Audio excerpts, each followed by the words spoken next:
السلام عليكم ورحمة الله وبركاته. أعزائي طلاب الصف السابع، مرحبا بكم مع درس جديد في الوحدة الثانية، وهو بعنوان المواد الصلبة والسائلة والغازية. أهداف الدرس: بعد الانتهاء من الدرس أستطيع أن أعطي مثالا على كل من حالات المادة الثلاث، أصف خواص كل حالة من حالات المادة الثلاث. أي شيء يمكن أن تراه عزيزي الطالب وتشعر به يسمى بالمادة.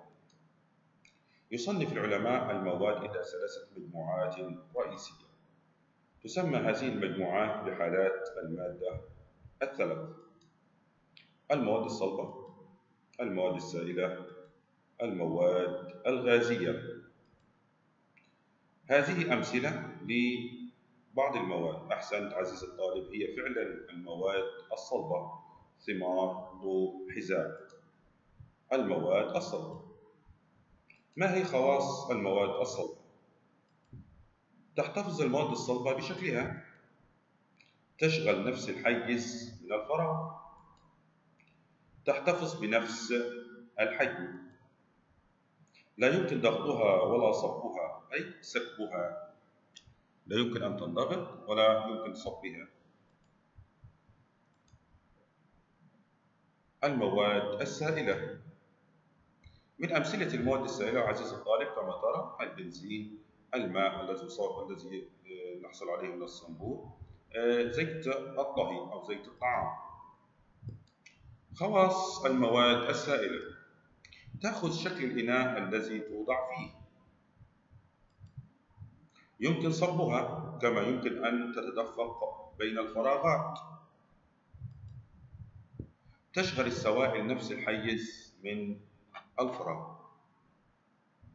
إذن هذه هي خواص المواد السائلة: تأخذ شكل الإناء الحاوي لها، يمكن صبها أي يمكن أن تتدفق، كما يمكن أن تتدفق بين الفراغات كما نلاحظ. الزيت يصب في أواني الطهي، الماء يتدفق من الصنبور، كذلك تشغل نفس الحيز من الفراغ. تحتفظ بحجمها أي لها حجم ثابت، مثل المواد الصلبة. ثالثا المواد الغازية. لاحظ عزيزي الطالب، هنا الرياح تقوم بتحريك الأشجار، الهواء الموجود في البالونات، رائحة الغذاء. خواص المواد الغازية: تتحرك المواد الغازية وتملأ أي إناء مغلق توجد فيه، تتدفق الغازات مثل السوائل، يمكن ضغطها بسهولة، يمكن ضغط المواد الغازية بسهولة كما نلاحظ داخل البالون أو داخل سلندر الغاز. يمكن أن يتغير حجمها، تزن الغازات وزنا ضئيلا للغاية، كتلتها صغيرة جدا، الغازات كتلتها صغيرة جدا. إذا قمت بحساب كتلة الغازات الموجودة داخل هذه البالونات باستخدام أي الموازين ستلاحظ أنها خفيفة جدا، لا يمكن أن تراها أو تشعر بها، ويمكن أن تشمها أحيانا، كما يمكن أن تشعر بحركة الهواء على وجهك. المواد الغازية طبعا لا تشعر بها إلا عن طريق وسائل الحس الموجودة داخلها، مثل الإحساس عن طريق الجلد أو عن طريق الرائحة وغير ذلك. خواص المواد الصلبة والسائلة والغازية. توضح الصور التالية بعض خصائص المواد الصلبة والسائلة والغازية. من هذه الصور عزيزي الطالب نستخلص بعض الخصائص التي تميز كل من المواد الصلبة والسائلة والغازية. نلاحظ أن المواد الصلبة غير قابلة للانضغاط، وكذلك المواد السائلة. أما المواد الغازية تستطيع أن تضغطها إذا استخدمت محقن ووضعت به كمية من الهواء، ثم قمت بغلق فتحة المحقن من أسفل وقمت بالضغط عليه من أعلى، ستلاحظ أن حجم الهواء يقل عند الضغط عليه. ثلج الجاف والماء في الرش، نلاحظ أن هذه قابلة للتدفق، أن هذه المواد قابلة للتدفق، المواد السائلة والغازية قابلة للتدفق أي السائل. أسئلة وردت في كتاب الطالب. السؤال الأول: ما الحالات الثلاث للمادة؟ أحسنت عزيزي الطالب، أحسنت، برافو عليك، هي فعلا المواد الصلبة والسائلة والغازية. أي حالة من حالات المادة يمكن صبغها بسهولة؟ طبعا معروفة الحالة السائلة. أي حالة من حالات المادة لا يمكن صبغها؟ نعم أحسنت، هي المادة الصلبة. إجابة هذه الأسئلة التي أجبتموها مسبقا، الإجابة الأولى الصلبة، المواد الصلبة والسائلة والغازية، حالات المادة الثلاث. فعلا المادة السائلة المادة الصلبة.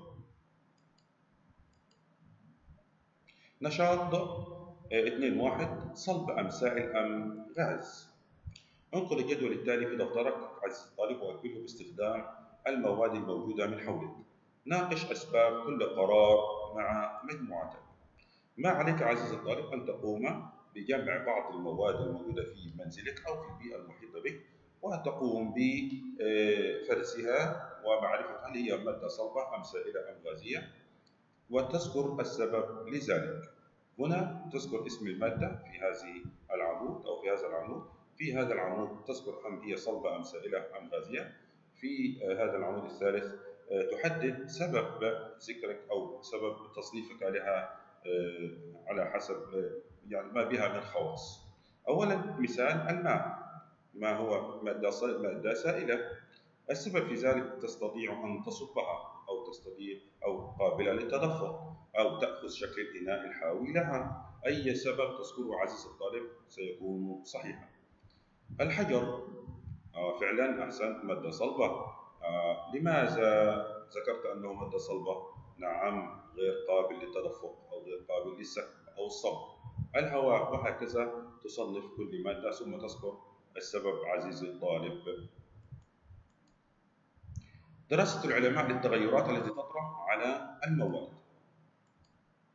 يحاول العلماء شرح وتفسير التغيرات التي تطرأ على المواد وتوضيح أسباب هذه التغيرات.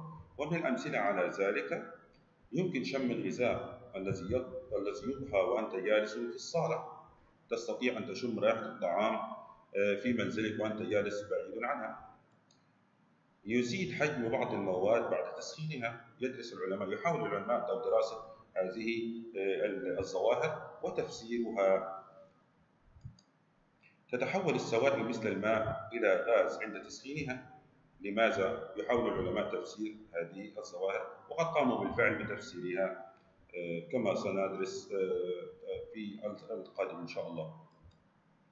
تتحول المادة السائلة إلى مادة صلبة بعد تبريدها. الأفكار التي لدى العلماء تسمى نظريات.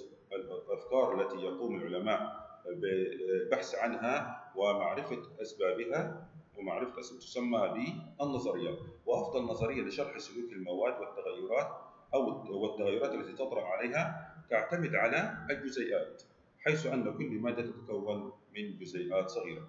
هذه الظواهر التي يحاول العلماء البحث عنها ومعرفة أسبابها، مثل تحول السوائل إلى ماء عند تسخينها، إلى غاز عند تسخينها، تتحول بعض السوائل إلى مواد صلبة عند تبريدها. حاول العلماء البحث عن في هذه الأسباب، هذه الظواهر، وتوصلوا إلى معرفة الأسباب وتم ذكر ذلك، وسميت هذه التفسيرات بالنظريات. واعتمدت هذه التفسيرات على أن المادة تتكون من جزيئات. العلماء اعتمدوا في تفسير هذه الظواهر على تقسيم المادة أولا إلى جزيئات، ثم دراسة سلوك هذه الجزيئات، ومن ثم توصلوا إلى النظريات التي فسرت هذه الظواهر. ملخص الدرس عزيزي الطالب: توجد ثلاث حالات للمادة، هي الصلبة والسائلة والغازية.